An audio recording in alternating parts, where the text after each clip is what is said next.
Hello everyone, my name is Gabby and I am back with my thoughts on episodes 5 and 6 of season 7 of Marvel's Agents of S.H.I.E.L.D. You guys should know the drill by now. If you haven't watched the episodes yet, go and watch them. If you have watched them, let's dive right into discussing because I have lots of thoughts. Episode 5 is titled A Trout in the Milk, and I thought this episode title was so interesting, and I had a lot of fun hearing Souza use that term and get an explanation for it and what it really meant. But the thing that I loved most about this episode was the intro. The title cards have been amazing this season, but this intro is by far my favorite. It absolutely topped it. It's so corny in 1970s that when I first saw it, I thought it was fan-made. And then I looked through Twitter a little bit and realized that they released it early ahead of the episode, and I watched it like 6 more times and fell in love with it. Particularly, I loved Jeff Ward's intro, which like, y'all probably aren't surprised by that. I loved it specifically because it felt like a direct callback to his breaking of the fourth wall in season 6, episode 4, Code Yellow, which was one of my favorite episodes of Agents of S.H.I.E.L.D. before season 7. I was so surprised that they decided to call back to that because I'm almost positive that's what that was. And it just made my heart so happy. I loved Elizabeth's intro too. Her smile was so sweet. We got to see Clark Gregg with Lola again. Got to see Coulson with Lola again. It was great. Just the whole intro was so cheesy and corny in 1970s, and I loved it, and it was so well done. So props to whoever put that together because you are brilliant and you deserve a raise. That was just amazing. It was so good. Welcome to the Let's Talk About the Costuming in Agents of S.H.I.E.L.D. season 7 portion of this review. We get to see Deke Shaw in an Adidas tracksuit,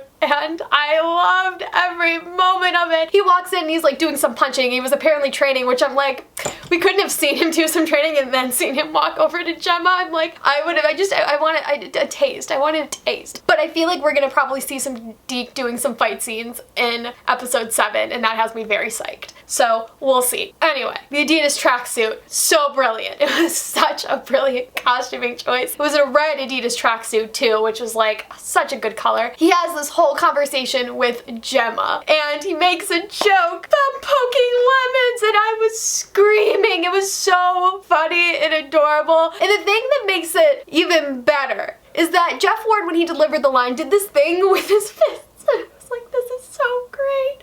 This is literally the best thing I've ever seen. It made me so happy. And he just looked so happy and whimsical, and I was just so happy in that moment to see Gemma and Deke together and just see him with a smile on his face and kind of joking around with her as she's just hanging in the lab on the Zephyr. It was such a great moment. I loved that. A decent part of this episode takes place in the 1970s, and there's this bar that a lot of the scenes throughout the season have been taking place in, and we've gotten to see how this little undercover S.H.I.E.L.D. hangout has evolved over time while we're here with Daisy, Souza, May, and Coulson, who've all changed into 1970s outfits. Particularly, I'm a fan of Daisy and May's outfits. May's dress looks really cool, and Daisy looks like a badass in her whole outfit. Loved it. Costuming, great. We find out that there's been some timeline changes. For one, Freddy is still alive, which he was supposed to have been dead several years before, and Nathaniel, his son, is also still alive, who was supposed to have been dead, so that's not good. We also find out that Project Insight, which was developed in Winter Soldier, is several years ahead of schedule. Now that the Chronicoms and Hydra are working together, we see them accelerating plans and moving way ahead of the timeline than they should, which is not good, and so that causes a lot of anxiety and stress because now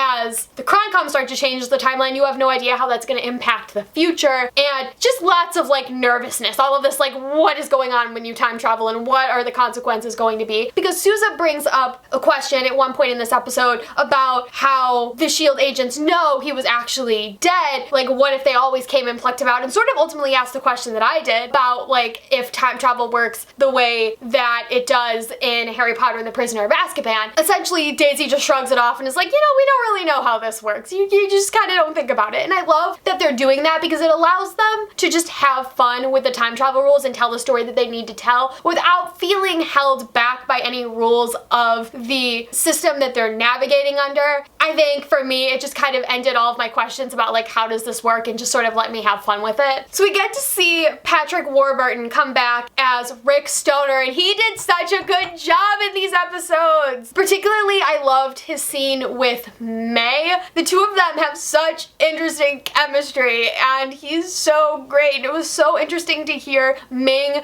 talk about working with him. I just really didn't care much when I found out that he was coming back, but then by the time I watched the episode, I was like, his character has such a great dry sense of humor, and he's so interesting and fun, and I love him. He's great. So we got to see several scenes of Daisy and Souza together in this episode, and I loved it. We got to see Daisy hacking again too, so we got to see her go back to her skill set from like season 1, and that made my heart so happy to see that they're still utilizing that. The first thing that we get to see her is like hack a computer, but there isn't like any mainframe, so she's kind of just searching through information, and she finds this list of people important to S.H.I.E.L.D. that Hydra is looking to take out and the Chronicoms are looking to take out with Project Insight. So Bruce Banner's on that list. I believe Nick Fury is on that list. Even though we don't actually see it, we know that his name is there because Daisy mentions it. It was cool to get to see her doing that, and then Souza being like really surprised, like looking at this technology and thinking that it's high tech. And then later on in the episode, after they jump again 3 years into the future, I believe, so they like start off in 1973, and then by the time they jump again, it's 1976, and we get to see Daisy with Souza hacking again, and this time she's doing actual legitimate hacking, and there's this moment with Souza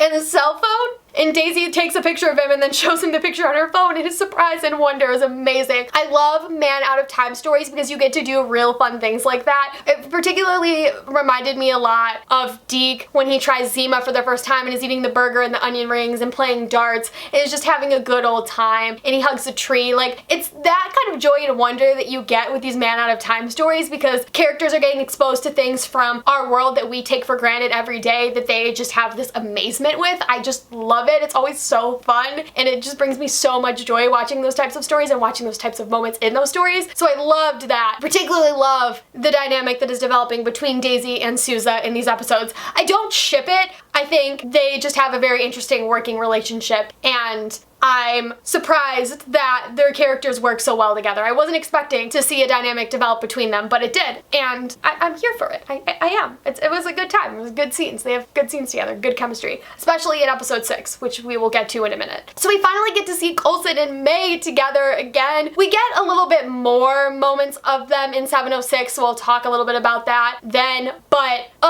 I'm so happy that they're finally together again. It's been so long since we've seen their two characters interact, and we've gotten to have a conversation about everything that's happened with them, and their jumpsuits were amazing. They just looked so good. It was just a whole look, and I was just loving every moment of it. So then we have all these crazy things going on towards the end of this episode. We have the Chronicoms trying to figure out how they can get S.H.I.E.L.D. to expose their position. They have May and Coulson try to go into the base to put all of these EMPs into the lighthouse, set them off, and try to flood the lighthouse to get everyone out and try to get Insight to not launch. But then Mac sees that his parents are being held hostage, so Mac realizes that he can't let them go through with the plan. He tells them to abort. Instead, they decide to shoot Insight down, but in the process they give up their position, so they play right into the Chronicoms' hands. It's just so horrible. And then meanwhile, we have Deke and Yoyo who are with Freddy, and Freddy obviously immediately recognizes Deke again and is like, oh great, you again. Deke is not playing around this time. Like, he took the conversation that he and Yoyo had very seriously. Freddy's like, I'm not going anywhere, like, you can't do anything to me, and just like has no interest in Deke, and is like, the Chronicoms know what they're doing, you don't even know what's going on, like there's a lot bigger things in store. Deke, fed up as hell, just shoots him like, what, like 3 times, something like that, and is like, did you see that coming? Huh? Did you see that coming? And I thought it was so brilliant. I was like, oh my God. How is it that you get a moment like that, and then you get a moment where he's joking about poking lemons and it is an Adidas tracksuit in the same freaking episode? How is that possible? It's amazing. It's amazing. It's amazing. I love that his character can just have that many switches and just have that much going on in one episode. This is so great. So the ending of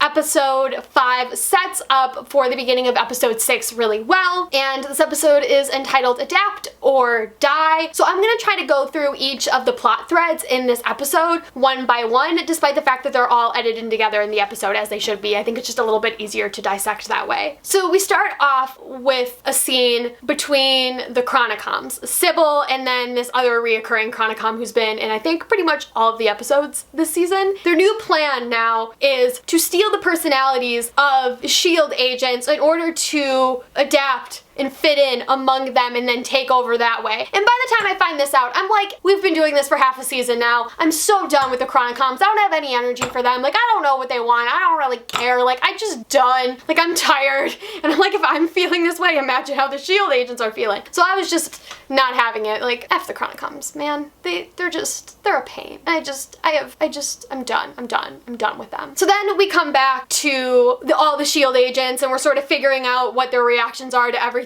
that happened in the last episode, and Deke and Yoyo land back on the Zephyr, and Deke is like proudly telling Simmons that he killed Freddy and is like, yeah, I did it, I don't care, he should have been dead. And then Mac finds out and gets really upset, and Deke immediately changes from being proud and being like, yeah, look what I did, to being really upset that Mac snaps at him, and he does it like instantly.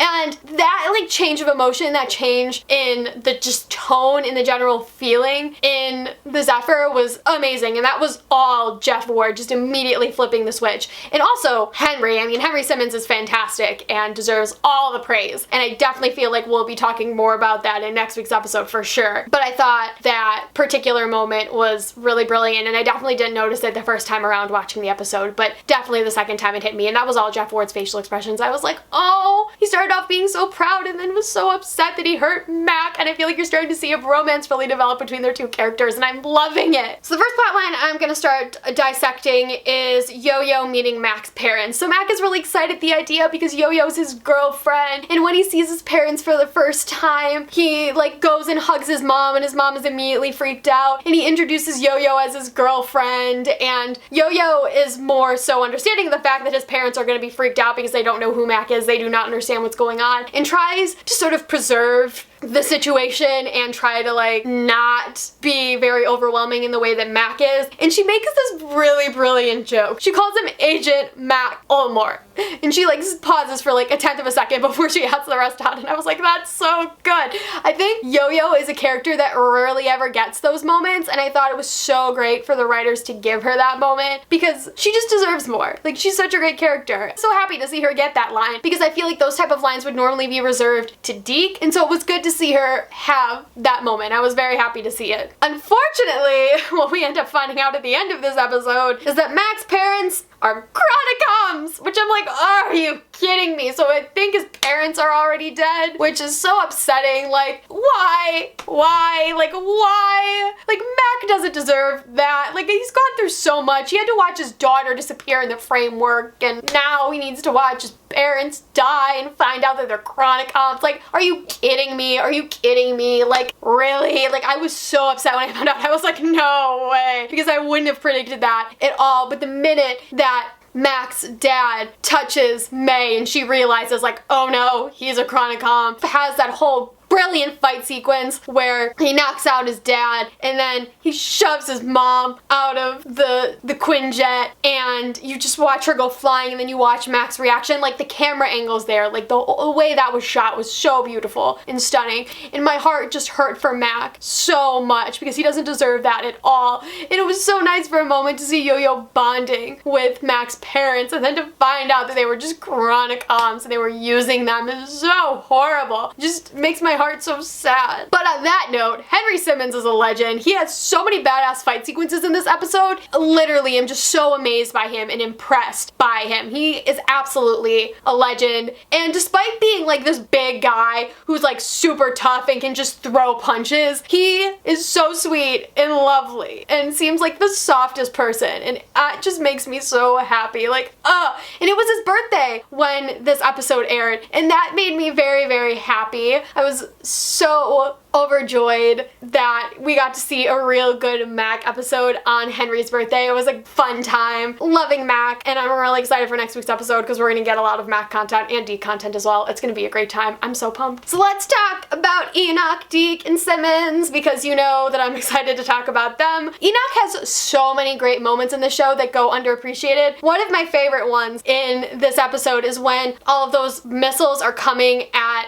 the Zephyr and Enoch just shouts as he's trying to pilot, "Prepare yourself for extreme G's." And Joel's delivery of that line was brilliant. I was like, that's funny. That's great delivery. So I thought that was a good moment. But in this episode, we got lots of Deke and Simmons moments, and I'm loving the scenes between them. They're so well written and so beautiful because they're both worrying about Fitz. Deke is just so protecting of Simmons, which I did realize I didn't talk about this when I talked about episode 5, but there's a moment where Souza freaks out as they're about to jump and is like, how do you not know how to operate this thing when we're going through time and messing with time and you don't know how this thing works, and like freaks out at Simmons, and Deke immediately comes in and defends her. So beautiful, so great, love to see it. See him doing that again in this episode. Enoch is fixing something in the back of her neck, is doing something that looks kind of suspicious, and Deke immediately freaks out and is like, oh no, Enoch is a traitor. And so he knocks Enoch out, wakes Simmons up, and then Simmons is immediately like, Deke, what did you do? And Deke gets really mad because he's like, I deserve answers. That looked suspicious. You can't blame me for doing what I did. She's immediately like, yes, okay, fine, but Enoch does not deserve that. Like, he's good. Essentially explains to him that she has this implant in her neck that she named Diana that helps her to forget the information that she should not remember and remember the information that she needs to. So like how to operate the ship, like all of these other things. And she was starting to remember things that she shouldn't, like where Fitz is, these other things that we're probably gonna find out more about in later episodes. So right now we just have a little bit of an explanation, some basic answers, because earlier episodes Simmons was starting to forget things. She just sort of seemed disoriented, and I was kind of worried because I was like, well, what's going on? And so we got a little bit of some answers. There's this chip, but I didn't really think we were gonna get an explanation for Fitz and Simmons and how long they were really gone for and what it is that really happened. I kind of just figured it would be brushed off and be like, yeah, they invented time travel, and there you go. But apparently we're getting answers to that, which I'm assuming there's gonna be a whole episode dedicated to that and everything that happened there, and I'll be interested to see that episode and get all of those answers. It'll be nice to have another Fitzsimmons episode. I'm pumped for it. The one last season was great, so I'm hoping the one this season will be just as good. So once that happens, Deke helps Simmons fix the Zephyr, fix the implant, and he apologizes to Enoch and says, you're a valuable member of this family. And it's like, Enoch is a member of the Fitzsimmons family, and it made my heart really happy. But at the same time, I still think Enoch is suspicious. I don't know why I'm getting this feeling, but I'm like, I feel like I need some resolution as to like what is going on with Enoch, because it seems like he knows more than any of the other S.H.I.E.L.D. agents. I'm worried that he will betray them, that something has happened to compromise him. Deke thinks that Enoch is suspicious. He's actually not. Like, we know that he's not, but then like something comes way out of left field, like a total curveball that's like, Enoch has turned on all of them. Like, Deke was actually right. Could you imagine then Deke being like, I was right? I don't know. All I'm saying is that Deke's apology to Enoch, it was a nice scene, it was great, but like, means nothing to me until I have 110,000,000% confirmation that Enoch is going to continue to help the S.H.I.E.L.D. agents and is not going to betray them. Let's talk about Daisy and Souza. They get kidnapped at the end of episode 5 by Nathaniel, who should be dead but is not. He finds out that Daisy has inhuman powers and immediately wants to steal them for himself using Daniel Whitehall methods, which, like, ew. Let me say this. Nathaniel sucks, but Thomas Sullivan does not. His delivery for this character is amazing. He's just so sassy and just absolutely, like, wants nothing to do with his family and the family business and doesn't care about the octopus and the religion. He just really cares about his own self-interest. So he still sucks, but he sucks in a different way. You know, all the Maliks suck. Like, just no, not a fan of any of them. And it was so terrifying for me to watch Daisy panicking as she can't have her powers drugged, as she's like, this can't be happening again. Like, I just feel for her so much because she's had to go through a lot as a character, and she's so brave and strong and badass. And even though I feel like I don't resonate with her character in the way that a lot of other people do, I respect her immensely. She is just such a freaking badass, and I just love her and admire her and respect her so much. She's such a great character and such a great lead for this show. Nathaniel essentially operates on Daisy, takes a whole bunch of blood for her and bone marrow, pretty much as he can take, and is going to then transfuse them into himself to try to give himself inhuman powers. Souza immediately takes Daisy in and comforts her and tells her this whole speech about him and how he was injured in his leg and how he lost a friend who was there for him trying to comfort him, and it's super emotional. And the whole time I'm thinking, like, did he ever tell Peggy that story? Like, he tells Agent Johnson, "You are going home, Agent Johnson," like that line, and sees that she's a fighter, and then he sees the glass in her hand and like the look of pride and admiration in his eyes. He's like, "You are a fighter," but the glass in her hand, you have to imagine how much that hurt and how painful it was to keep it hidden under her skin. Like, oh yeah, oh my god, like that it just gave me so much respect for Daisy as a character. She's such a badass, she's such a fighter, and she is not gonna let anything stop her, and I love that. And I love the relationship between Daisy and Souza. This episode did such a good job of developing that. I was just so on board for all of it. So then we have the last major plot thread in this episode, which is between Coulson and May. We get to see them together again, and like I said before, I was very happy about that. The conversation between them in that interrogation room was so brilliantly written. The line that May says, like, "You never die, like you've constantly died and come back to life time and time again, have never been allowed to properly grieve, to properly like move past you, because every single time you keep coming back and tormenting me." And you have to imagine how horrible that is, because everybody goes through the stages of grief where you like go through denial, anger, bargaining, acceptance, like, but if you're not able to go through that, you have to imagine how traumatic that is to see someone that you love constantly dying and then coming back to life, and you just like, it's not normal. And I feel so bad for May for having to go through that, despite the fact that she's compartmentalized her emotions so well. Like, nobody can handle something like that. Like, it's just insanity. I can't even imagine what it is that she's going through. Clark and Ming just have such a great dynamic together, and that scene was so good. So then we have what is probably my favorite moment in this episode, and it's between Coulson and Sybil. He starts off asking all of these questions because Sybil ultimately decides, like, I'm going to answer them. And he asks about Daisy and finds out that she's been taken by Nathaniel, and that Nathaniel is trying to steal her inhuman powers. And he asks, like, what's the probability that she'll live? And I believe Sybil says like 86% and 22% that Malik will be able to successfully take her powers. And Coulson says, "That's my girl," and I was like, yes, bring back the Coulson and Daisy father-daughter relationship. Give it all to me. I was like, that's so great. And then he has what is like my favorite moment in the entirety of the episode. Like, if we're narrowing it down a little bit to like favorite pieces of dialogue, like moments itself that were really striking, he has what I like to call his 3-thing speech, where he essentially says the difference between humans and Chronicoms isn't time, like the fact that Chronicoms will outlive the humans and so it'll be impossible to defeat them, but that humans are willing to sacrifice that they love and that they will not stop to protect what is theirs because they just love so deeply and fight so deeply for the people that they care about. And it's such a great speech. Clark does such a wonderful job delivering it. It's so well written. Like, yes, writer's room just did such a good job with that. And then he ends it with like my favorite line of dialogue from this whole episode, which is, "Dying is kind of my superpower." Like, Coulson no longer fears death. He's died and come back so many times that he's like, I have nothing to lose and I will keep fighting for my planet and the people that I love. And so he pulls his arms out of this little compartment thingy that he found in the Chronicom headquarters, and he takes the duffel bag that he was carrying with all the EMPs that he was gonna put in the lighthouse. He sends a message to May over the walkie-talkies and then sets off the bag of EMPs and blows up the ship with the hunters in it with himself in the ship. And I was so upset. Are you kidding me? Because I wasn't expecting them to kill off LMD Coulson halfway through the season. Like, what? Can we stop with these repeated tropes of like Coulson dying and then Fitzsimmons being separated and just doing it 6 million times. I can't take it anymore. Like, I can't. I don't have the patience for it. So I'm assuming Coulson will be back. May has a line at the end of the episode where she's like, Coulson's gone. He exploded with the EMPs in the lighthouse, but he'll be back. Like, she's just like accepted the point that he's coming back because he always does come back. And that's literally what she says. I'll be interested to see how that all gets resolved. I didn't see that coming for a mile away. Like, I wouldn't have expected it. The show's throwing lots of curveballs left and right, and I'm loving every moment of it. So then we get to the tag for this episode, and I knew it was what was going to set up 707, which is our one-off episode with Deke and Mac that I'm so excited for. Mac gets on his motorcycle and essentially is like, I need a moment.